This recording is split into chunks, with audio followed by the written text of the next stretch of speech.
Hello, everybody, and welcome to a new episode. Today, we will be covering the problems that arose between the women's suffrage movement and the African Americans' rights movement.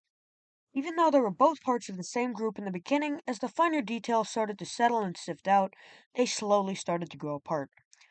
A good instance of this is how Frederick Douglass, Susan B. Anthony, and Elizabeth Cady Stanton all supported universal suffrage and the rights of all people, colored, white, male, and female, to vote. But later on, as the 14th Amendment passed, recognizing the rights of people born to slavery, not allowing all people to vote, a lot of abolitionists and many suffragists withdrew from the main cause and started to focus on the rights of their individually disenfranchised groups instead of the collective's rights. Another problem with how much the rights played out is that many suffragists supported the 15th Amendment, which granted people of color the right to vote, but not women. Of those was Douglas, supported the suffrage movement, but thought that the enfranchisement of the colored community was more urgent than the rights of women to vote, because it was his belief that if the colored community passed up this opportunity, it would never appear again.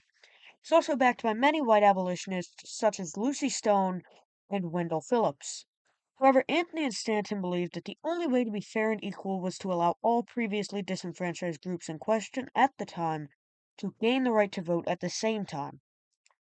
They may have even thought that white women should get the right to vote first as they were more qualified to vote, but that's up for debate. Passing of the 15th Amendment hurt both sides as the suffragists were angry and felt betrayed by the abolitionists for not supporting the suffrage movement by wanting their rights to be heard.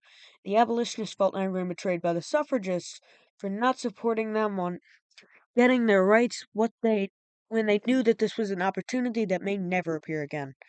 Their disagreement even made their way into the meeting of the AERA, or the American Equal Rights Association. The two even made it. The two sides disagreed about whether or not to support the 15th Amendment because it only included black males. They both knew that both of their individual lots needed improvements, blacks with persecution on race and women with their being treated like objects by men. The only way to truly solve these issues was to get the right to vote in their own communities.